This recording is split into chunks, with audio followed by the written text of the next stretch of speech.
जय हिंद दोस्तों, स्वागत है हमारे चैनल स्कॉलर स्मार्ट क्लासेज में। तो आप लोग का एग्ज़ाम जैसा कि पता हमें कि हिंदी, मैथ और जो संस्कृत है आपका मेन विषय जो 100 नंबर का एग्ज़ाम होता है, ये 3 विषय का एग्ज़ाम आज ख़त्म हो चुका है। तो आप लोग का जो अब एग्ज़ाम बच रहा है तो साइंस और सोशल साइंस का, जिसमें 20 नंबर प्रैक्टिकल स्कूल से मिलेगा, 20-20 नंबर यानी 40 नंबर 2 प्रैक्टिकल विषय है।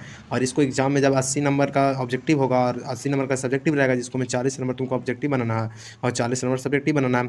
तो ऑब्जेक्टिव यहाँ से हम आपको करवाने जा रहे हैं। तो इसको में से इतना अच्छा ऑब्जेक्टिव करवा देते हैं कि कम से कम 15 या 20 क्वेश्चन आ जाना चाहिए। ठीक है, तो एक बार इस वीडियो को जरूर देखिए और शेयर कीजिएगा। तो हम क्वेश्चन की ओर बढ़ रहे हैं, ताकि क्वेश्चन बैंक में जो एग्जाम में पूछा हुआ क्वेश्चन है, यही इस बार जो एग्जाम ले रहा है, अधिकतर क्वेश्चन बैंक से बहुत क्वेश्चन मिल रहा है। 80% क्वेश्चन से मिल रहा है, क्वेश्चन बैंक से प्रीवियस ईयर से मिल रहा है। तो हमको वही सब क्वेश्चन करने का प्रयास करेंगे, आप लोग भी वो सपोर्ट कीजिए। तो पहला क्वेश्चन है, एशिया और यूरोप के बीच कौन प्राचीन स्थल व्यापारिक मार्ग था। एशिया और यूरोप के बीच कौन सा जो मार्ग था उसको व्यापार के लिए व्यापार किया जाता था। सूती मार्ग की, रेशम मार्ग की, उत्तरी पथ की, दक्षिणी पथ। तो इसको में सभी को पता होगा कि रेशम मार्ग किस मार्ग से होता था, रेशम मार्ग से।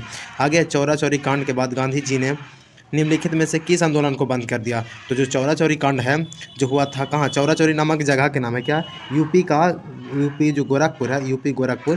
तो गोरखपुर के यहाँ पे ही, गोरखपुर जो है ना शहर, गोरखपुर, तो गोरखपुर के पास ही चौरा चौरी जगह है जो गोरखपुर में पड़ता है। और वहाँ पे गांधी जी ने असहयोग आंदोलन चला रहे थे। असहयोग आंदोलन मतलब क्वेश्चन का आंसर होगा कि चौरा चौरी कांड के बाद गांधी जी ने किस आंदोलन को बंद किया था, असहयोग आंदोलन। ने पूछेगा कि असहयोग आंदोलन कब चालू हुआ था, तो 1920 में चालू हुआ था। और चौरा चौरी कांड कब बंद हुआ, मैंने कब हुआ चौरा चौरी कांड था, 5 फरवरी हुआ था, 5 फरवरी 1920 को, 5 फरवरी 1922, सॉरी 5 फरवरी 1922 को ये चौरा चौरी कांड हो गया, जिसके चलते महात्मा गांधी ने 6 फरवरी को आंदोलन को स्थगित कर दिया। और आंदोलन को इस आंदोलन को रोक दिया गया था। असहविना अभंग आंदोलन 1930 में चलाए थे। भारत छोड़ो आंदोलन 1920 में हुआ था। कब हुआ था, 1942, भारत छोड़ो आंदोलन 1942 में भारत छोड़ो महात्मा गांधी इसी में बोले थे कि करो या मारो। करो या मारो का नारा महात्मा गांधी का किस आंदोलन में दिए थे, तब भारत छोड़ो आंदोलन में दिए थे कि करो या मारो। चलो हम लोग आगे क्वेश्चन की ओर बढ़ेंगे, आप लोग यहाँ पे सपोर्ट कीजिएगा। क्वेश्चन बहुत ही आपको एकदम अच्छी तरह से बता दिया जाएगा, इसके आसपास का जो भी क्वेश्चन आता है जो बता दिया जाएगा। ठीक है, अंतर्राष्ट्रीय मजदूर दिवस कब मनाया जाता है, तो 1 मई को मनाया जाता है। और 1 मई को मजदूर दिवस मनाया जाता है। और एक मजदूर दिवस जो मनाया जाता है ना, ये मनाया जाता है 1905 से। 1905 में क्या हुआ था ना, कि हुआ था, इसको में खूनी रविवार या रविवार कहा जाता है, जिसको लाल क्रांति, जैसे एक जैसे कि रविवार को छुट्टी होता है, वो रूस में हुआ था। रूस की जनता, रूस के लोग ना, रूस थोड़ा सा हम कहानी की ओर थोड़ा सा बढ़ते हैं, ताकि वहाँ से क्वेश्चन पूछता है आपको कि खूनी रविवार क्या आता है, सब्जेक्टिव क्वेश्चन भी, या लाल रविवार से आप क्या समझते हैं। तो यही 1 मई की ये सब हुआ था, जैसे कि वहाँ की जनता ना, वहाँ के राजा जो जापान से हार गया था, वहाँ देश जो रूस था जापान से हार गया था, जिससे जनता लोग उग्र हो गया, सरकार के खिलाफ आंदोलन छेड़ दिया। लेकिन कुछ गरीब लोग थे, तो वो कौची हुआ ना गरीब लोग का, तो वहाँ गरीब लोग के लिए अब खाने के लिए रोटी नहीं था, इसीलिए रोटी दो का नारा लगाते हुए वो राजा के महल की ओर बढ़ रहा था। तो राजा को लगा हमें मारने के लिए आ रहा है, इसी में राजा ने वहाँ पे विद्रोह कर दिया था। और राजा ने वहाँ पे राजा ने उस पर गोलियाँ बरसा दिया। राजा विद्रोह नहीं किया था, राजा ने गोलियाँ बरसा दी, जिससे लाखों सैनिक मारे गए थे, लाखों मजदूर मारे गए थे, रोटी दो के मारा नारा लगाने वाले। इससे ही इसी के देख करके ही हर रविवार को छुट्टी दिया जाता है, मजदूर की तरफ से ये दिवस मनाया जाता है। तो अगला क्वेश्चन की ओर हम बढ़ेंगे कि वर्तमान में भारत में कितने केंद्र शासित प्रदेश हैं। तो वर्तमान में भारत में अभी 8 केंद्र शासित प्रदेश है। आप पूछेगा कितने राज्य है, तो 28 राज्य है। कहा कि तेलंगाना एक 29वां राज्य बना था, लेकिन जम्मू कश्मीर जो है वो राज्य से केंद्र शासित प्रदेश बन गया। और दमन वहाँ पे और को जोड़ दिया गया है। तो यहाँ पे हम लोग को 28 को राज्य याद रखना, 8 को केंद्र शासित प्रदेश। एग्जाम में आएगा तो 28 को, कहीं घट बढ़ हो रहा था, कंफर्म करेक्ट यहाँ से क्वेश्चन पूछ देगा, क्योंकि हाल ही फिलहाल जम्मू कश्मीर का मामला हुआ था, तो वहाँ से क्वेश्चन पूछ सकता है कि कितने राज्य है, तो 28 राज्य है। कितना 29 याद किलेगा तो 28 से होगा, गलती हो जाएगा 29, 8 वहीं केंद्र शासित प्रदेश है। अगला क्वेश्चन है कि सूचना का अधिकार कानून कब पारित हुआ था। जो सूचना का अधिकार कानून जो है ना 1905 में पारित हुआ था। कब हुआ था, 1905 में। किसने कहा था, लोकतंत्र जनता का, जनता के द्वारा जनता के लिए शासन है। तो ये कहा था अब्राहम लिंकन। क्या कहा थे, अब्राहम लिंकन। अब तुमको क्वेश्चन आ जाएगा एग्जाम में कि लोकतंत्र क्या है, तो लिख देना कि अब्राहम लिंकन के अनुसार लोकतंत्र जनता का, जनता के द्वारा जनता के लिए शासन है। यहाँ भी लिखेगा तो तुमको 2 नंबर मिल जाएगा। तो यहाँ पे समझना, रिलेट करना कि अब्राहम लिंकन के लिए वो भी क्या है, लोकतंत्र का परिभाषा है। चलो ठीक है, अब लोकतंत्र का तो बहुत सारा परिभाषा है, तो तुमको एक परिभाषा यहाँ से याद करवाने, सब लिखना थोड़ा रहता है एग्जाम में, कोई एक लिख दो, समय हमें कम में मिलता है तो हम ज़्यादा नहीं बताने का प्रयास करेंगे और आप लोग समझने का प्रयास करिएगा। तो पंचायती राज संस्थाओं को संवैधानिक दर्जा किस संविधान संशोधन से प्राप्त हुआ? तो ये हुआ था 73वां संविधान संशोधन से। कब? 73वां संविधान संशोधन 2000 शायद 2003 के आसपास। यहाँ पे जो पंचायती राज संस्थाएं हैं ना, जो पंचायती राज में सबसे पहले राजस्थान के नागौर जिला से चालू हुआ था। और इसमें पंचायती राज में भी पूछेगा कि महिलाओं का कितना भागीदारी आरक्षण है, तो 50% महिलाओं को पंचायती राज में आरक्षण दिया गया। तो जो अगला क्वेश्चन है, भारत में लोकतंत्र की सफलता में क्या बाधा? तो बताओ, भारत की लोकतंत्र में अशिक्षा, पहला तो अशिक्षा हो जाएगा, दूसरा गरीबी भी है, तीसरा बेरोजगारी, यानी कि सभी चीज़ें क्या है, सभी बाधा के ही काम है। तो यहाँ से क्वेश्चन पूछेगा कि लोकतंत्र की सफलता में क्या बाधा है, सब्जेक्टिव में पूछेगा, तब तीनों के नाम लिख दीजिएगा, हो जाएगा। अशिक्षा, बेरोजगारी, गरीबी, भूखमरी, सब लिख दीजिएगा, हो जाएगा। बिहार में रज्जू मार्ग कहाँ है? रज्जू मार्ग, जो रज्जू मार्ग है ना, बिहार में राजगीर में, क्या राजगीर में है। अगला क्वेश्चन की ओर बढ़ेंगे। कह रहा है कि सासाराम नगर का विकास कब हुआ था? सासाराम नगर, जो सासाराम है यहाँ पे, तो सासाराम जो है ना, यहाँ पे सासाराम प्राचीन काल में, कब? प्राचीन काल में सासाराम नगर का विकास कब हुआ था? प्राचीन काल में हुआ था। आगे क्वेश्चन है कि गोविंद सागर कृत्रिम जलाशय संबंधित है किस, माने गोविंद सागर है ना, पूछा गोविंद सागर कैसा जलाशय? कृत्रिम, प्राकृतिक, किस तरह से? तो गोविंद सागर जो है ना, जो कृत्रिम है, क्या है? कृत्रिम। यहाँ से क्वेश्चन बन गया। लेकिन आपको क्वेश्चन पूछेगा कि गोविंद सागर कृत्रिम जलाशय किससे संबंधित है? तो ये भाखड़ा नंगल से संबंधित है। भाखड़ा नंगल सबसे बड़ा बांध है, लेकिन पूछेगा सबसे लंबा बांध तो हीराकुंड है। हीराकुंड है जो उड़ीसा में है, महानदी पर है। अब भाखड़ा नंगल कौन नदी पर है? तो सतलज नदी पर है। कहाँ? सतलज नदी पर है, सतलज नदी पर है, सतलज। चलो आगे। सर्वाधिक भूस्खलन प्रवण राज्य कौन है? कौन से राज्य में सर्वाधिक भूस्खलन प्रवण होता है? उत्तराखंड, उड़ीसा, झारखंड, मध्य प्रदेश। तो ये होता है कहाँ? सबसे ज़्यादा उत्तराखंड में। सबसे ज़्यादा भूकंप कहाँ आता है? उत्तराखंड में। भूकंपे को ही भूस्खलन कहते हैं, यानी भूमि धरती डोलना। बिहार का कौन सा भाग सर्वाधिक भूखा प्रवण है? सर्वाधिक उत्तर बिहार, पूर्वी बिहार, दक्षिणी बिहार, इनमें से कोई नहीं। तो ये हो जाएगा दक्षिणी बिहार। सबसे ज़्यादा कौन है? सबसे कौन है? दक्षिणी बिहार। आगे 1871 में कौन सी संधि हुई थी? 1871 में जो संधि हुआ था उसे कहा जाता है फ्रैंकफर्ट की संधि। तो पूछेगा 1871 में कौन सी संधि हुआ था? फ्रैंकफर्ट की संधि। एग्जाम में पूछता है कि फ्रैंकफर्ट की संधि कब हुआ? तो 1871। एक लड़का पूछेगा कि जो फ्रैंकफर्ट की संधि आप बताएं, अरे यहाँ पे क्वेश्चन 1871 लिखा है, तो यहाँ से रिलेट ना कर सकता है। चलो ठीक है, आगे बढ़ते हैं। बीना कांग्रेस कब हुआ था? 1915। इसको भी लिख लेना। 1915 में बीना क्या हो गया था? कांग्रेस हो गया था। तो बीना कांग्रेस कब हुआ था? 1915। सॉरी, आगे क्वेश्चन है 1830 की क्रांति के बाद फ्रांस में किस प्रकार का शासन स्थापित हुआ था? 1830 की क्रांति के बाद फ्रांस में किस प्रकार का शासन स्थापित हुआ था? तो जो 1830 की क्रांति के बाद जो हुआ था ना, उसे कहा जाता है संवैधानिक राजतंत्र। कैसे स्थापित हुआ था? संवैधानिक राजतंत्र। रूस की बोल्शेविक क्रांति का नेतृत्व किया नवंबर 1917 में हुआ था, क्या? बोल्शेविक क्रांति। अब बोल्शेविक क्रांति का जो है नेतृत्व कौन किया था? लेनिन ने वो नीति लाया था 1921 में, नई आर्थिक नीति। कौन सी लाया था? 1924 में लेनिन मर गया। 1924 में लेनिन मर गया। तो दोनों क्वेश्चन पूछता है कि लेनिन का मृत्यु कब हुआ था? तो 1924 में। लेनिन ने नई आर्थिक नीति कब लाया था? 1921 में। आगे, भारत का राष्ट्रीय आय की गणना कौन करता है? बताइए, राष्ट्रीय आय की गणना कौन करता है? कौन है जो राष्ट्रीय आय की गणना करता है? तो संख्या मन यहाँ पे अंक मन की आय मैंने पैसा गिनते हैं ना, 1 2 3 ऐसे, 1 रुपया 2 रुपया। तो संख्यांकी, केंद्रीय संख्यांकित संगठन, CSO। अब भारत का केंद्रीय बैंक पूछेगा तो RBI। भारत का केंद्रीय बैंक है क्या? RBI। 1 रुपया का नोट जारी कौन करता है? वित्त विभाग, वित्त मंत्री, वित्त विभाग 1 रुपया का नोट जारी करता है। आगे, निम्न में से कौन पिछड़ा राज्य? आप लोग देखते ही इसका आंसर बता दीजिए कि निम्न में से कौन पिछड़ा राज्य? पर पंजाब, हरियाणा, महाराष्ट्र, बिहार। क्या? अपना बिहार। क्या? अपना बिहार। अपना बिहार। अपना बिहार इतना पिछड़ा। आप लोग जितना मेहनत कीजिएगा बिहार के विकास में आप लोगों का ही योगदान होना चाहिए।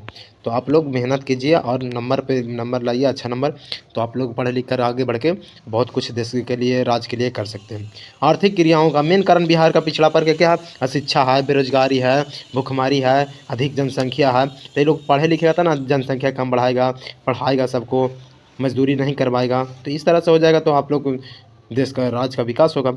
आर्थिक क्रियाओं का क्या उद्देश्य है? तो आर्थिक क्रियाओं का जो उद्देश्य है ना, जीविकोपार्जन करना। क्या होगा? आर्थिक क्रियाओं का मैंने पैसा काहे ला हम कमाते हैं? जीवन यापन के लिए, जीने के लिए। भारत की राष्ट्रीय आय का सर्वाधिक अनुमान, सर्वप्रथम अनुमान कौन लगाए थे? ये अपना दादाजी लगाए थे। याद रखना कि कोई भी पैसा हो सके, सबसे पहले कौन पैसा हो सके बारे में जाना था? दादाजी था, दादा भाई नौरोजी। हमारे दादाजी ना, दादा भाई नौरोजी उनका नाम है। और ये दादा भाई नौरोजी जो किए थे, सबसे पहले राष्ट्रीय आय की गणना किया था ना, तो ये बताए थे कि 20 रुपया है राष्ट्रीय आय। क्या? 20 रुपया प्रति व्यक्ति आय कितना था? 20 रुपया उस समय था। हाँ, JL नेहरू जी जानते हैं क्या क्या था? JL नेहरू पूर्ण स्वराज की मांग करते थे 1929 में ना, कहे थे कि पूर्ण स्वराज चाहिए। यही सबसे पहले झंडा फहराया था गणतंत्र दिवस के रूप में 26 जनवरी को मनाया जाता है। ये रावी नदी के तट पर झंडा फहरा दिए थे और पूर्ण स्वराज की मांग किया था। सरदार पटेल को लौह पुरुष कहा जाता है। भारत का लौह पुरुष किसे कहा जाता है? सरदार पटेल को। और महात्मा गांधी को तो सब जानता है, गांधी सबके पास रहता है, गांधी नोट में रहता है। तो गांधी के बारे में तो सब जानता है, लेकिन गांधी जी के बारे में बता देते हैं कि गांधी जी को राष्ट्रपिता कहे थे सुभाष चंद्र बोस। और ये एगो जो एग्जाम में पूछता है क्वेश्चन गांधी जी से, कहा था यंग इंडिया की स्थापना कौन किया था? यंग इंडिया की स्थापना महात्मा गांधी। लेकिन वहीं पर न्यू इंडिया का कौन किया था? Annie Besant. आगे पिछला बार एग्जाम में पूछता था कि न्यू इंडिया का कौन किया था, सब महात्मा गांधी मार के चला था, तो वह हो जाए एनी बेसेंट। दीर्घकालीन ऋण प्रदान करने वाली संस्था कौन सी है? दीर्घकालीन ऋण कौन सी संस्था जो लंबे समय के लिए तुमको कर्ज देगा? यहाँ से क्वेश्चन समझना, भूमि विकास बैंक। कौन सी होगा? भूमि विकास बैंक। आगे क्वेश्चन है, उपभोक्ता अधिकार दिवस कब मनाया जाता है? उपभोक्ता अधिकार दिवस या राष्ट्र, तो ये होता है 15 मार्च को। कब मनाया जाता है राष्ट्रीय उपभोक्ता अधिकार दिवस? 15 मार्च को। कब मनाया जाता है? 15 मार्च को। आप लोग को बार बार बोल के याद करवा रहे हैं, क्या कि एग्जाम में जाओ तो सुनो कि हाँ सर बोले थे, तो हमको एकदम थोड़ा सा याद हो जाएगा। पंजाब में भूमि निम्नीकरण का मुख्य कारण क्या है? पंजाब में भूमि निम्नीकरण का मुख्य कारण अधिक सिंचाई। क्या जी? अधिक सिंचाई। बहुत बार एग्जाम में पूछा है, इतना बार पूछा है कि गिना दिया एग्जाम में पूछ पूछ के। सोपानी कृषि प्रचलित है। सोपानी कृषि जिसको कहते हैं सीढ़ी नुमा खेती। अब एक बार पूछा था एग्जाम में कि सीढ़ी नुमा खेती से आप किस राज्य में प्रचलित है? और हम बताए थे कि सोपानी कृषि, वहाँ सीढ़ी नुमा दे दिया, तो सब हमको माथा धर ले कि कहे आप बताए थे सोपानी यहाँ सीढ़ी नुमा, तो दोनों एक ही होते हैं बाबू। उत्तराखंड। क्या होगा? उत्तराखंड। बिहार में प्राय कौन सी मिट्टी पाई जाती है? बताओ बिहार में कौन सी मिट्टी पाई जाएगी? लाल, काली, जलोढ़, लैटेराइट। कौन सी मिट्टी पाई जाती है? तो जलोढ़। जलोढ़ मिट्टी दो तरह का होता है, एगो खादर, एगो बांगर। खादर किसको कहते हैं? तो जो नई रहता है ना, नई, उसे खादर कहते हैं, जो पुरानी रहता है उसे बांगर कहते हैं। आयुर्वेद का जनक कौन है? बताओ आयुर्वेद का जनक। पतंजलि। पतंजलि तो योगा का है जी। चरक। चरक, सुश्रुत इनमें से कोई नहीं। कौन है? आयुर्वेद के। चरक भी चिकित्सक है, सुश्रुत भी चिकित्सक है, लेकिन पूछ रहा आयुर्वेद के कौन है। ये दोनों ऑप्शन हम पूरा सटा दिया इसका, लेकिन क्या होगा? आयुर्वेद का कौन होगा? चरक। दोनों है चिकित्सक के, लेकिन आयुर्वेद के कौन है? तो चरक हो जाएंगे। चरक संहिता लिखे थे, तो इनका नाम से यही है। दोनों आर्यभट्टियम में आर्यभट्ट लिखल है, तो दोनों जैसे कि दो पुस्तक से पूछता कि चरक संहिता के लेखक कौन है? तो चरके हैं। इनमें से कितने प्रतिशत क्षेत्र में वन है? बिहार में कितना? 7.1%। तो 7 दिया तो ऑप्शन में 1 ना दिया, तो 7.1% याद रखना, 7.1%। निम्न में से कौन लौह युक्त खनिज का उदाहरण है? अबे 7.1 ना दे लेता, ये कितना लड़का करा कि आप 7.1 लिखा थे, 7.1 ना दे ले। अरे 7 दिया तो 7 मारो ना जी, ऑप्शन के हिसाब से आप पूरा करेक्ट है। मैंने ऑप्शन में नहीं रहा 7 के आसपास, तो 7 मार दो। निम्न में से कौन लौह युक्त खनिज का उदाहरण है? लौह युक्त खनिज का उदाहरण कौन है? तो लौह युक्त खनिज का जो उदाहरण है मैग्नेटाइट है। मैग्नेटाइट है जो लोहा बनता है, सीडेराइट से लोहा बनता है, हेमेटाइट से लोहा बनता है। सबसे घटिया कोयला क्या? पहले कोयला 4 प्रकार का होता है, ये कार्बन का प्रूफ ही कोयला है। कार्बन का प्रूफ है हीरा, कोयला। केमिस्ट्री में पूछ सकता, कहा कि अभी साइंस का एग्जाम में बचा हुआ, तो यहाँ से थोड़ा सा साइंस का कि भूगोल और साइंस थोड़ा सा मिलते जुलते रहता है। केमिस्ट्री का क्वेश्चन भूगोल से मिलता है, अयस्क खनिज ये सब मिलेगा। तो सबसे घटिया कोयला कौन हो जाएगा? आप लोग बताइए। सबसे अच्छा तो एंथ्रासाइट होता है। सबसे अच्छा कौन होता है? एंथ्रासाइट। इनमें सबसे घटिया तो ये को याद रखना, सबसे अच्छा ना तो घटिया। तो सबसे अच्छा एंथ्रासाइट, सबसे घटिया पीट। पीट आ जाएगा था ना घटिया, अरे कैसे पीट आ गया तो घटिया आदमी ऐसे बोलता है, तो याद रखना एंथ्रासाइट। तो अच्छा कोयला, सबसे खराब पीट। तो ये कोयला खराब अच्छा कैसे होता? तो यहाँ पे याद करना है कि जिसके पास है, चलो सॉरी क्वेश्चन नंबर हम लोग देखिए थोड़ा सा हम लोग, हाँ यहाँ आ गया। 29 नंबर क्वेश्चन हो गया था, 30 नंबर क्वेश्चन हो गया। सबसे ज़्यादा भारत में कौन सा कोयला पाया जाता है? तो बिटुमिनस कोयला सबसे ज़्यादा भारत में पाया जाता है, भारत के लिए। लेकिन सबसे घटिया कोयला के लिए पीट हो जाएगा, लेकिन भारत में पूछेगा तो सबसे ज़्यादा बिटुमिनस। इनसे कौन रोपण फसल नहीं है? कौन सी फसल को नहीं रोप दीजिएगा, आप नहीं रोप पाएगा? तो रबड़, गन्ना, चाय और धान किसको नहीं रोपा जाता है? अब बताओ किसको नहीं रोपा जाता है? तो धान को नहीं रोपा जाता है। कौन सा रोपण फसल नहीं है? धान रोपा जाता नहीं, धान बुनाता है, उसका मोरी रोपाता है, याद कर रखना। धान नहीं रोपाता, धान का मोरी रोपाता है। धान तो छिटाता है, उसके बाद धान के कबाड़ते हैं, उसके बाद मोरी में धान रोपाता है। तो धान को रोपते नहीं है, यानी कि धान को पहले बूनते हैं, उसके बाद उसी को रोपते हैं। तो यहाँ पे गन्ना को चाय को रोपते हैं, गन्ना को रोपते हैं, रबड़ को रोपते हैं, लेकिन धान को नहीं रोपते हैं। आप लोग यहाँ पे कन्फ्यूज कर दीजिएगा कि किसको नहीं रोपते हैं। अच्छा धान को भी रोपते हैं, लेकिन यहाँ पे जब धान को छींटते हैं उसके बाद मोरी को रोपते हैं। चलो आगे। भारत की प्रमुख खदान फसल कौन सी है? कौन सी फसल को हम खाते हैं खदान फसल? तो ये जो है ना धान है खदान फसल। सबसे ज़्यादा भारत की प्रमुख खदान, गेहूँ ना खाते हैं, गेहूँ भी खाते हैं, मक्का भी खाते हैं, जौ भी खाते हैं, लेकिन सबसे ज़्यादा कुछ खाते हैं? चावल। बिहार में कितना प्रतिशत कृषि क्षेत्र है? तो बिहार में 80% लोग खेती करता है, लेकिन कितना प्रतिशत जगह है? तो जगह 60%, लेकिन आदमी है 80 गो। आदमी 80 गो है, खेती कितना कर रहा है? 60%। चलो अगला क्वेश्चन की ओर हम लोग बढ़ेंगे कि निम्न से कौन संचार सेवाओं का अंग है। कौन है जो संचार सेवाओं का अंग है। समाचार पत्र, तुमको समाचार मिलता है, समाचार पत्र समाचार मिल जाता है, टेलीफोन से भी समाचार मिलता है, टेलीविजन से भी, तो सभी से ना समाचार हमको मिलता है जी, तो सही मार दो। चलो आगे क्वेश्चन की ओर बढ़ेंगे कि मानवीय पूंजी निर्माण का मुख्य घटक क्या है। तो मानवीय पूंजी, तुम्हारे पास पैसा आएगा तो आवास नहीं लीजिएगा, स्वास्थ्य अच्छा नहीं रखिएगा, शिक्षा और प्रशिक्षण नहीं लीजिएगा, सभी लीजिएगा। वैश्वीकरण का क्या अर्थ है। वैश्वीकरण बताओ। आयात पर नियंत्रण, वैश्वीकरण हो जाएगा जी। निर्यात पर नियंत्रण, विश्व अर्थव्यवस्था से समान भाई, इनमें से कोई नहीं, क्या होगा। तो यानी कि वैश्वीकरण, पैसा उसा, विश्व अर्थव्यवस्था से समन्वय, क्या होगा, पैसा उसा के बारे में होता है यहाँ पे। अर्थव्यवस्था व्यवस्था के किस क्षेत्र से हरित क्रांति संबंधित है। बताओ। हरित क्रांति, हरित क्रांति किसके लिए, खेती के लिए। और कृषि कौन सा क्षेत्र में आता है बताओ। प्राथमिक क्षेत्र में आता है। कृषि कौन सा क्षेत्र में आता है जी, प्राथमिक क्षेत्र में। द्वितीय क्षेत्र में क्या आता है, उद्योग आता है। उद्योग धंधा, उद्योग, कोई चीज़ का उद्योग लगाएंगे तो द्वितीय। लेकिन तृतीयक में क्या आता है, सेवा, जैसे शिक्षा के अंदर सेवा कर रहे हैं आपको, पुलिस सेवा करता है, गाड़ी जो परिवहन होती है सेवा क्षेत्र के अंतर्गत आता है। तो आप लोग जो कृषि खेती में जैसे पशुपालन था कि प्राथमिक क्षेत्र में आएगा, तो यहाँ सब्जेक्टिव क्वेश्चन बनाता है, पूछता है। अब निम्नलिखित में से कौन सा संस्थान भारत में मुद्रा जारी करने के लिए अधिकृत है। कौन संस्थान है जो भारत में पैसा को जारी करता है। Reserve bank of India, state bank of India, संसद, राष्ट्रपति, कौन होगा बताओ। कौन है जो तुमको पैसा मुद्रा जारी करता था। आपको पता है कि आरबीआई बैंकों का बैंक कौन है, आरबीआई। आरबीआई आरबीआई आरबीआई भी ऑप्शन रह सकता है, या रिजर्व बैंक ऑफ इंडिया रहेगा। बिहार राज्य है, बिहार राज्य में क्या है जी बताओ। बिहार राज्य में क्या है, उद्योग है, उद्योग प्रधान नहीं, पशु प्रधान। पशु भी है, खनिज प्रधान, कृषि प्रधान, ये दोनों में से कौन होगा। दो को सटा दिया, पशु प्रधान और कृषि प्रधान में, तो क्या होगा बताओ। तो पशु में सबसे ज़्यादा क्या, कृषि का, कि पशु में सबसे ज़्यादा कहाँ हो जाएगा, पशु प्रधान नहीं, पशु में सबसे ज़्यादा है तो यूपी में है, पशु प्रधान में तो यूपी है, सबसे ज़्यादा जानवर यूपी के पास है। तो निम्नलिखित में कौन हमारे रहन सहन के स्तर को प्रभावित करता है। राजकीय, राजकीय आय, राष्ट्रीय आय, प्रति व्यक्ति आय, इनमें से कोई नहीं। तो हमारा जो रहन सहन है, देश का रहन सहन राष्ट्रीय आय बताएगा, प्रति व्यक्ति आय ना बताएगा, हमारा रहन सहन बताओ। खुद का रहन सहन कौन बताएगा, कौन हमारे रहन सहन के स्तर, प्रति व्यक्ति आय, क्या प्रति व्यक्ति आय। बिहार में कितने जिले हैं बताओ। बिहार में के जिला, राज्य बता दिए, केंद्र शासित प्रदेश बता दिए, आप जिला पूछिए। तो बिहार में के जिला, 28 जिले, 38 जिला, सॉरी 38 जिला, 38 से 28 से निकल गया मुझसे, 38 जिला है, 38 ऑप्शन डी है। संपूर्ण क्रांति का नेतृत्व किसने किया था। संपूर्ण क्रांति का नेतृत्व किया था जयप्रकाश नारायण। संपूर्ण क्रांति का नेतृत्व किसने किया था, जयप्रकाश नारायण। बाकी तो जानेंगे, इंदिरा गांधी राष्ट्रपति बनी थी। और महात्मा गांधी के बारे में जानवे करता है कि वह यंग इंडिया की स्थापना किए थे, और जवाहरलाल नेहरू पूर्ण स्वराज की मांग। और भारत के प्रथम राष्ट्रपति भी बने थे कौन, पंडित जवाहरलाल, राष्ट्रपति सॉरी प्रधानमंत्री। बांग्लादेश कब आज़ाद हुआ था बताओ। बांग्लादेश, जब बांग्लादेश के, और पूर्वी पाकिस्तान था बांग्लादेश पहले ना, तो पाकिस्तान से पहले पाकिस्तान का हिस्सा था, तो बांग्लादेश अलग हुआ टूट के, तो ये 1971 में था ना, भारत की मदद से हुआ था, भारत ने युद्ध करके उसको दिलाया था।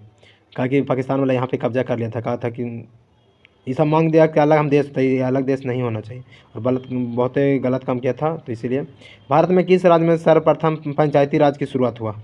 सबसे पहले हम पहले ही बता चुके हैं कि राजस्थान के नागौर जिला में। निम्नलिखित में कौन केंद्र शासित प्रदेश है। केंद्र शासित प्रदेश कौन है जी, उत्तराखंड राज्य, छत्तीसगढ़ राज्य, केरल राज्य, तो कौन हुआ, चंडीगढ़ होगा। चंडीगढ़ की राजधानी भी चंडीगढ़ है। उत्तराखंड के देहरादून, छत्तीसगढ़ के रायपुर, केरल के तिरुवनंतपुरम।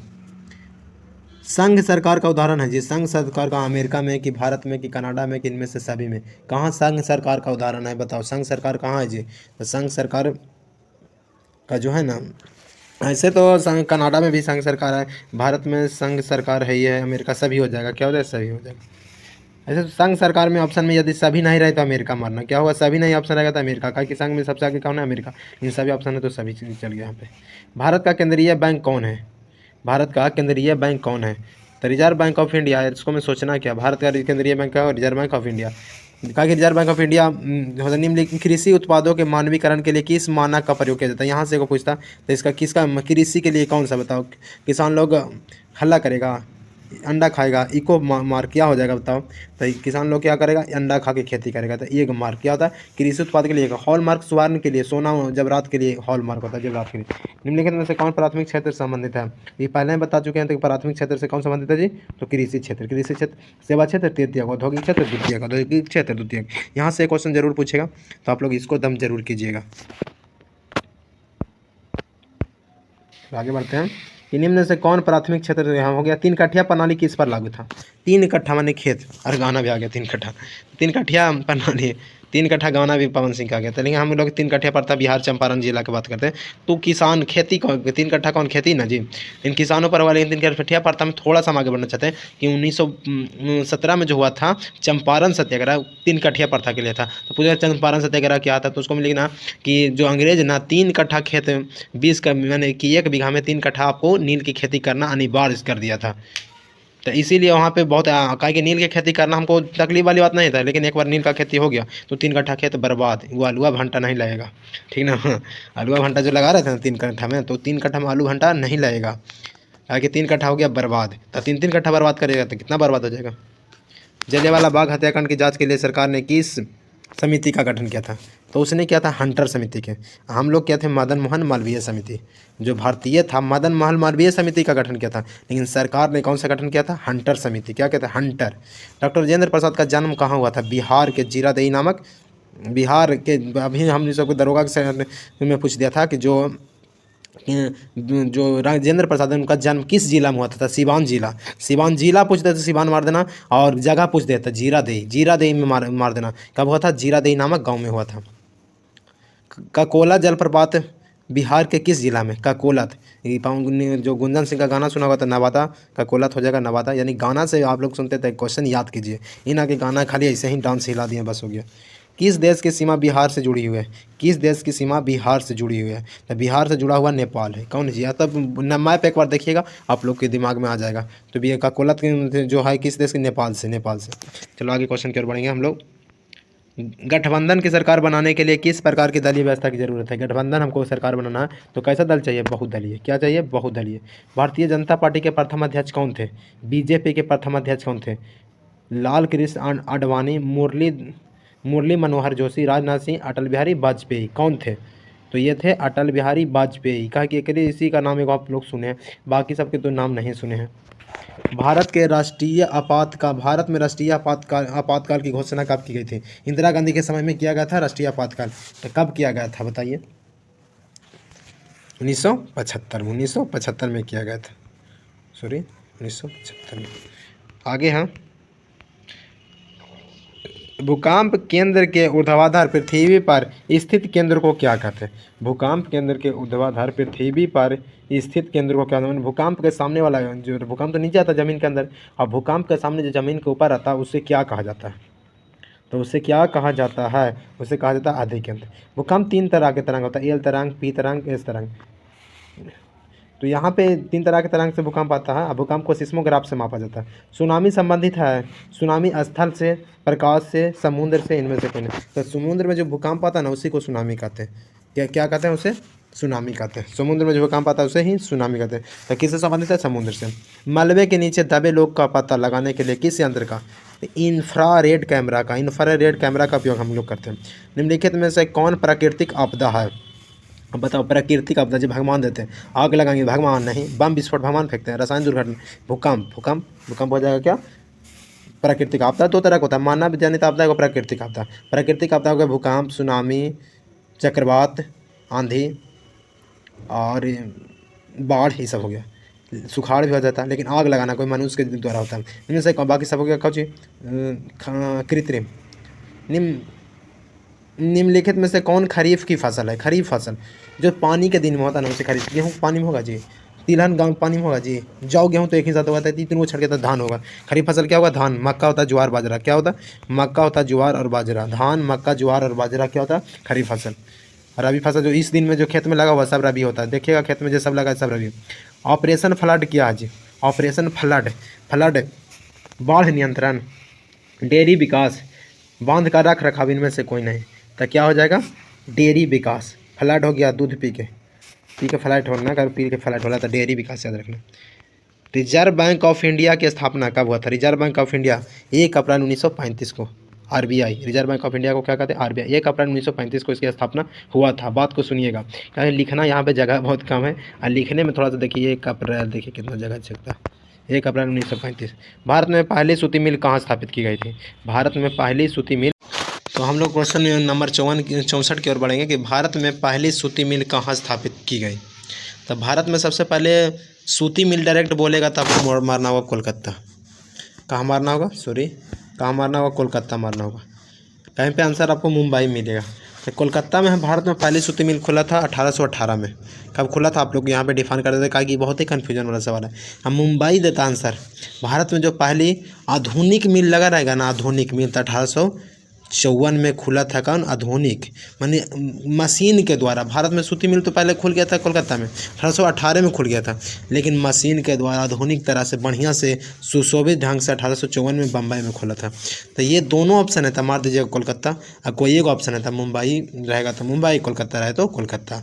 चलो कोई दिक्कत नहीं है, आगे बढ़ते हैं। ये दोनों क्वेश्चन में कभी भी कन्फ्यूज मत होइएगा, क्योंकि क्वेश्चन बहुत ही पेचीदा क्वेश्चन है, और हर गूगल पे भी सर्च करिए तो मुंबई बोलता है, लेकिन है पहले कोलकाता।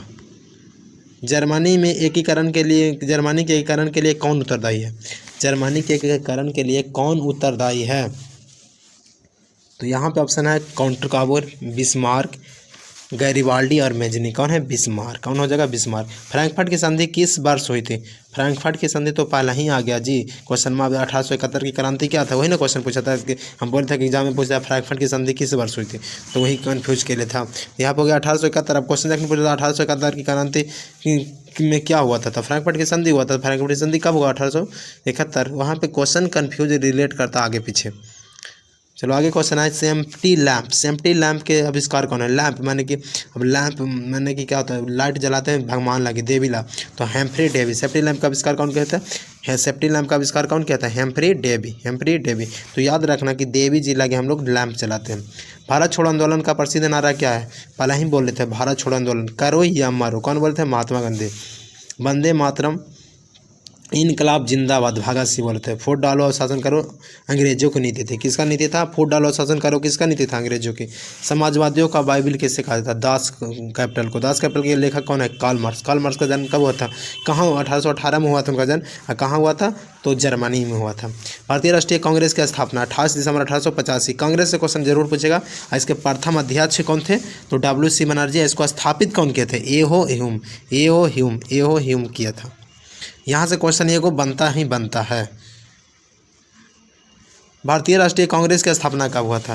1885। या 6 के क्वेश्चन हम पढ़े नहीं दो बार।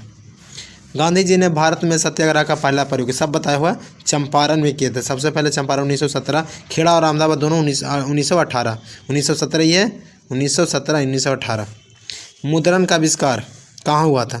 मुद्रा का आविष्कार, जहाँ कागज़ का आविष्कार हुआ था, कागज़ का आविष्कार सबसे पहले चीन में था। मुद्रा का आविष्कार भी सबसे पहले चीन में हुआ था। चलो अब अगला क्वेश्चन की ओर बढ़ेंगे हम लोग। तो भारत में सबसे लंबा बांध कौन है? ये बता चुके हैं पहले ही कि भारत में सबसे लंबा बांध हीराकुंड बांध उड़ीसा में कौन सा नदी? महानदी पर है। किस खनिज को उद्योगों की जननी कहा जाता है? कोई भी हम लोग देखते हैं उद्योग धंधा लगाने के लिए हमें सबसे ज़्यादा मेन चीज़ होता है तो लोहा होता है।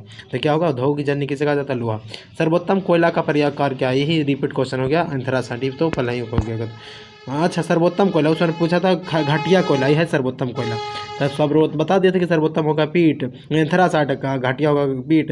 भारत में बिटुमिनस मिलता है। चलो गंडक परियोजना, गंडक परियोजना बेतवा की, वाल्मीकि नगर की, मोतिहारी के, छपरा। पूछा गंडक परियोजना कहाँ है? तो बिहार में है। बिहार में है गंडक परियोजना, लेकिन कहाँ है? तो गंडक वाल्मीकि नगर। गंडक परियोजना कहाँ? वाल्मीकि नगर में। आगे क्वेश्चन की ओर बढ़ेंगे कि निम्न राज्यों में से किसमें सर्वाधिक वन क्षेत्र है? तो सबसे ज़्यादा वन क्षेत्र सबसे ज़्यादा MP, लेकिन घने वन अरुणाचल प्रदेश। तो यहाँ पे ऑप्शन N है। कहलगांव तापीय विद्युत परियोजना कहाँ है? कहलगांव भागलपुर, मुंगेर, बांका, मुजफ्फरपुर। अब बताओ, कहलगांव आप लोग को याद करवाए थे कि कह के भाग गया, कह के कौन किया? भाग गया। कहा गाँव में भाग गया। कहलगांव कहाँ हो? भागलपुर। कह के गाँव में कहाँ जो भाग गया था? कहलगांव भागलपुर। सूखे के लिए उत्तरदायी कारक क्या? सूखा किस? वर्षा की कमी। मेन चीज़ तो वही ना, वर्षा की कम होगा तो सूखा आ जाएगी, तो सबके पता, लेकिन गलती करता है। अब हम आप लोग को सब्जेक्टिव क्वेश्चन, इतिहास, भूगोल, सबका सब्जेक्टिव क्वेश्चन बताएंगे कि जो एग्जाम में बहुत बार पूछा जाता है। तो बिना कांग्रेस की 2 उपलब्धियाँ, बिना कांग्रेस की 2 उपलब्धि, नई प्रादेशिक व्यवस्था और यहाँ पे दास प्रथा का विरोध, अंतर्राष्ट्रीय संस्था का निर्माण, अंतर्राष्ट्रीय संविधान, ये सब क्या? कांग्रेस के 2 उपलब्धियाँ। कांग्रेस जब आया भारत में तो ये सब क्या? आगे औद्योगिक क्रांति के उन्होंने 2 नकारात्मक, इतिहास में हुआ औद्योगिक क्रांति के नकारात्मक प्रभाव, कारखानों का निर्माण होने के कारण वस्तुएं निर्माण का घरेलू तरीका शिथिल और कमजोर हो गया, माने कि छोटा छोटा उद्योग बंद हो गया, इन कारखानों से मजदूर को मजदूरी पर रखा जाता था और पूंजी के बाद जो मजदूर था पहले अपने घर बनाता था, मालिक होता था, अब वहाँ पे वो नौकर जाकर बन गया। तो यही होता है। सलामपत्ती क्या था, जो जब औद्योगिक क्रांति हुआ ना, तो औद्योगिक क्रांति जब उद्योग धंधा लगा, तो सब लोग गरीब लोग यहाँ से काम करने जाने लगे। तो काम करने जाने लगे तो वहाँ पे रहने के लिए घर से जाना बहुत दूर होता था, इसलिए उस एरिया में बस गए। तो जिस एरिया में मजदूर लोग रहते थे उसे ही सलाम एरिया कहते हैं। आगे आर्थिक संकट क्या है। आर्थिक संकट का बहुत बार एग्जाम में बता दिए हम कि ये आर्थिक संकट 1919 से 31 में जो आर्थिक, इसे कहा जाता है न्यू डील। इसे क्या कहा जाता है, न्यू डील। तो आर्थिक संकट याद रखना कि वैसे जो आर्थिक, जब अपने 3 आधार कृषि, उद्योग और व्यापार का विकास अवरुद्ध हो, उसे क्या आर्थिक संकट। आर्थिक संकट क्या है, इतने याद रखना कि कृषि उद्योग और व्यापार का विकास अवरुद्ध हो जाता है, लाखों लोग बेरोजगार हो जाते हैं, बैंकों कंपनियां दिवालिया निकल जाए, तो इसे क्या कहते हैं, आर्थिक संकट कहते हैं। आगे है हिस्ट्री में जो 5 नंबर के 4 नंबर क्वेश्चन पूछता है कि भारतीय राष्ट्रीय आंदोलन में प्रेस की भूमिका का प्रभाव करें। तो भारतीय राष्ट्रीय आंदोलन में प्रेस की बहुत ही बड़ी भूमिका, महत्वपूर्ण भूमिका थी। कहा कि कोई भी घटना होता था प्रेस के माध्यम से पूरा फैल जाता था और प्रेस में लिखा छापा जाता था कौन किसका गलती है, क्या क्या।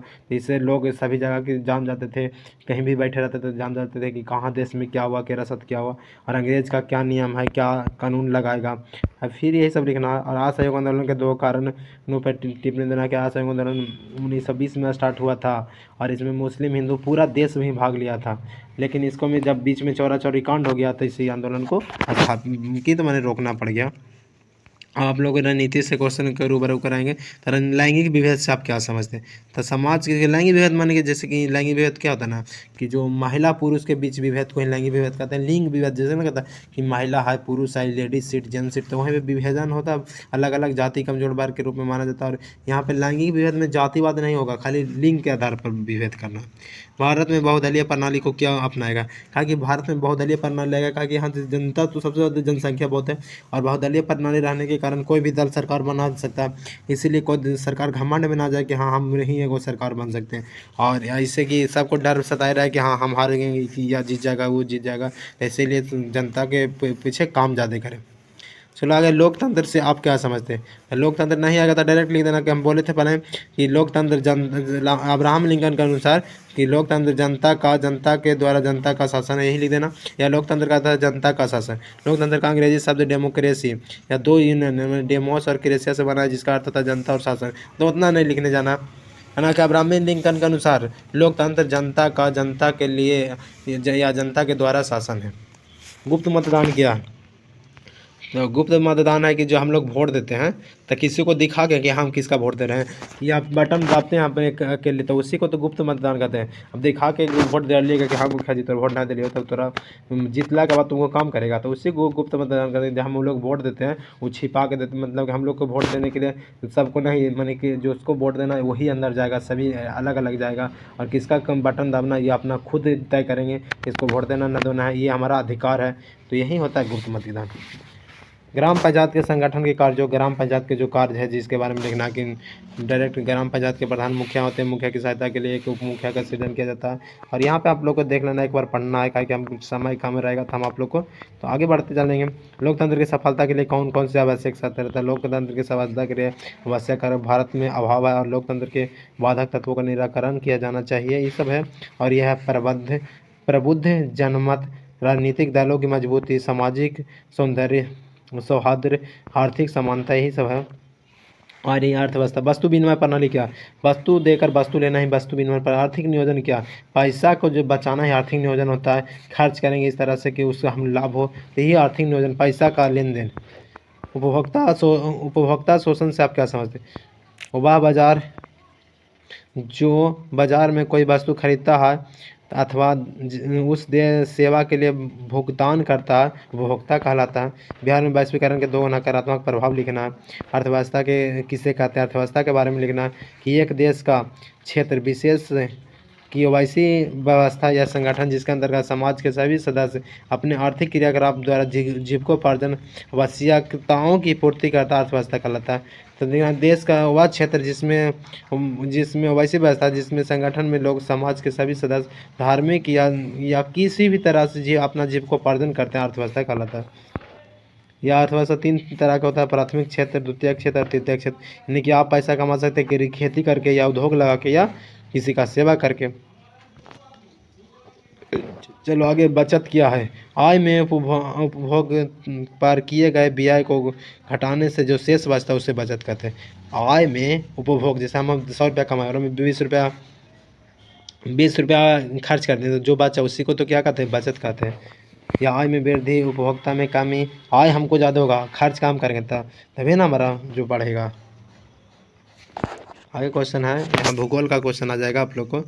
यहाँ पे भूगोल, यहाँ पे तो इकोनॉमिक्स चल रहा था, भूगोल का क्वेश्चन है यहाँ पे। हाँ, बचत हो गया।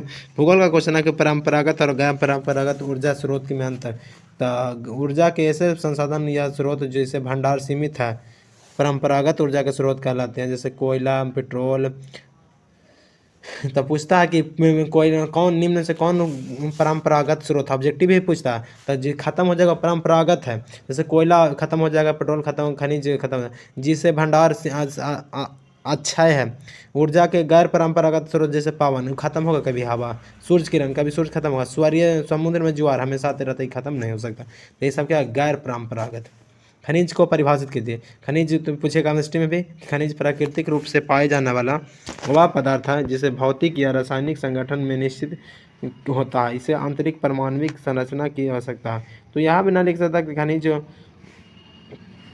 ऐसा अयस्क जिसके वैसे खनिज एक तरह का अयस्क होता है, जिससे क्या होता है ना कि खनिज जो होता है, खनिज अयस्क ना है, खनिज जो है पृथ्वी के अंदर से निकाला जाता है और इसे निकालने में अधिक खर्च और अधिक मेहनत लगता है, खनिज कहलाता है। तो ये भी यह अधिक खर्च आता है, इसी को कहते हैं खनिज। भारत में नदियों के प्रदूषण के कारण लिखना कि क्या क्या कारण है। यहाँ औद्योगिक अपशिष्ट को गिराना, कृषि अपशिष्ट को, जैसे कि उद्योग धंधा से कूड़ा कचरा निकालना, नदियों में प्रवाहित प्लास्टिक बैग फेंकना, ये सब होता है। पर्यावरण के लिए कि वन क्यों महत्वपूर्ण है? वन धरती पर सदियों से है तथा ये वन है ही है जिनके कारण विश्व को कि जैव विविधताओं में निरंतरता बनी रहती है। भारत की दो नकदी एवं दो रेशेदार फसल। भारत की दो नकदी फसल है गन्ना, तंबाकू, पान, और रेशेदार है जो होता है पटसन, जूट, ये सब है। नदी घाटी परियोजना के किन्हीं दो लाभ है लिखना कि जैसे बाढ़ नियंत्रण, मृदा अपरदन पर रोक, सिंचाई हेतु जल प्राप्त, विद्युत परियोजना, और परिवहन, मनोरंजन, ये सब के, मत्स्य पालन, ये सब करते हैं। अब आ गया आपदा। किस प्रकार की मानवीय क्रियाएं वनस्पति एवं जीव जंतुओं को ह्रास के लिए उत्तरदायी है? दीर्घ उत्तरीय प्रश्न भूगोल में। अच्छा, आपदा नहीं, दीर्घ उत्तरीय प्रश्न है। तो वनस्पति एवं जीव जंतु के ह्रास के लिए उत्तरदायी औद्योगिक विकास, नगरीय आवास, प्रदूषण, अवलंबन की, यही सब लिखना है। एक बार पढ़ लीजिएगा। बिहार की कृषि की समस्याओं का विवेचना कीजिए। अब कहेगा कि एक दिन में पूरा बता दीजिए, तो एक दिन में कैसे होगा? आपको साल भर सरकार समय देती है कि साल भर पढ़ो, 6 को विषय देता है, तो अब साल भर में नहीं पढ़ें तो एक दिन में क्या पढ़ लीजिएगा। लेकिन यह होता है कि एक दिन एक बार जो पढ़ा हुआ रहता है उसको एक बार देखते हैं, तो हमको लगता है कि अच्छा ये सब क्वेश्चन पूछता है, तो ठीक है एक बार देखते हैं और इस तरह के थोड़ा सा पढ़ लेते हैं। यदि दिक्कत हो रहा है तो एग्जाम में आएगा तो आप इसी के सोचेगा। अच्छा, बिहार में कृषि की समस्या का विवेचना पढ़े थे। खेतों का छोटा आकार। बिहार में क्या होता है? खेत छोटे छोटे होते हैं, ये लिख देना, क्योंकि बिहार के लोग बहुत ही गरीब है, जनसंख्या ज़्यादा है, खेत छोटा छोटा हो जाएगा। और दूसरा लिखे उन्नत किस्म के कृषि यंत्र। यहाँ पे रोड बढ़िया नहीं है परिवहन के लिए, तो इसीलिए उत्तम मशीन वशीन नहीं आता जिससे खेती करना आसान हो। और परंपरागत बीज का प्रयोग, माने कि अच्छी तरह का बीज भी नहीं यहाँ मिल पाता है। सिंचाई की समोच्च व्यवस्था का अभाव है, यानी बढ़िया से सिंचाई नहीं मिल पाता है, बढ़िया से उसको समय पे तेल नहीं, खाद नहीं, तो इसीलिए बिहार में दिक्कत होता है। और कृषि में खेती करने में दिक्कत होता है। वर्षा की अनियमितता। बिहार की मानसूनी वर्षा, ठंडे के दिन में बारिश पड़ा दिख रहा है, और जब बारिश का टाइम आएगा तो उसमें गर्मी करता है। तो यही सब है। अब आ जाएगा आपका आपदा। तो आकस्मिक प्रबंधन में स्थानीय प्रबंधन की भूमिका की। आकस्मिक प्रबंधन में स्थानीय प्रशासन की महत्वपूर्ण भूमिका है। स्थानीय प्रशासन के लिए आवश्यक है कि वे राहत शिविर निर्माण करते हैं, निर्मित शिविर के सभी उपकरणों एवं प्राथमिक उपचार की सामग्री उपलब्ध कराएं, एम्बुलेंस, डॉक्टर, अग्निशामक, ये सब होता है आकस्मिक प्रबंधन में। स्थानीय प्रशासन क्या करते हैं, माने कि जब कोई दुर्घटना हो गया या कोई जैसे आग लग गया, बाढ़ आ गया, तब मैंने तुम्हारे आसपास का जो थाना है वो क्या करेगा? इसी सब करेगा जो काम करना है। सुनामी से बचाव के दो उपाय थे। सुनामी से बचाव के या विनाशकारी आपदा से बचने के लिए पहला समुद्रीय तट क्षेत्रों के समय मैंग्रोव वनस्पति का विकास करें। यदि मैंग्रोव वन लग जाएगा तो वहाँ पे ज़्यादा लहरें दूर तक नहीं जाएगा। तटीय क्षेत्र के समय में रहने वाले लोगों को प्रशिक्षित करें कि अब जब भूकंप आ जाएगा यानी कि सुनामी आएगा तो आप लोग को किस तरह से नाव में रखना है या आप लोग के कहाँ जाना है, सब उसके बारे में जानकारी होना चाहिए कि क्या करना चाहिए सुनामी के समय, उसे सिखाना होगा। और समुद्र के नज़दीक कंक्रीट तटबंध का निर्माण करें, मैंने मजबूत तटबंध करें ताकि वहाँ पे हमेशा सुनामी आएगा तो फिर हल्का रहेगा तो तोड़ न देगा। प्राकृतिक आपदा के प्रकारों का विवेचना करें कि धीमी गति से होने वाला परिवर्तन है, तीव्र गति से होने वाला परिवर्तन। यहाँ पे यही सब होता है कि जो प्राकृतिक आपदा है तो कभी कभी धीरे धीरे भी आ जाएगा भूकंप, कभी कभी जोर से आता है, सीमित क्षेत्र को प्रभावित करने वाला है। जैसे कि यहाँ पे जीवों के लक्षण है, जैसे तीव्र गति से भूकंप आते हैं, सुनामी आता है, तूफान आता है। असीमित क्षेत्र के लिए आंधी, तूफान, टर्नेडो ये सब नॉर्मल है। ओजोन परत का क्षेत्र विस्तृत क्षेत्र को प्रभावित करने के लिए